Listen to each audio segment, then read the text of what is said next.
Wagwan, family and friends, muri sei bo here? Ndadzoka futi nechimwe icho.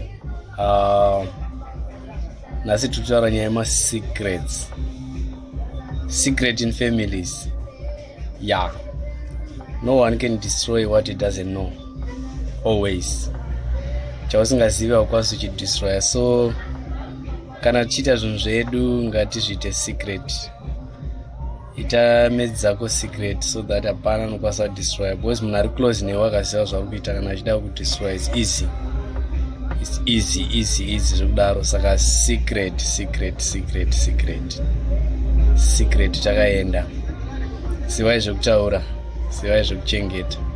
Please subscribe, tirambe tichitaura nyaya dzedu. Mabvambiri, my YouTube channel, Facebook page Lightman Mabvambiri. Makanofollowa, takaenda tichikupai futi nemangoma ipapo. One time zvafa.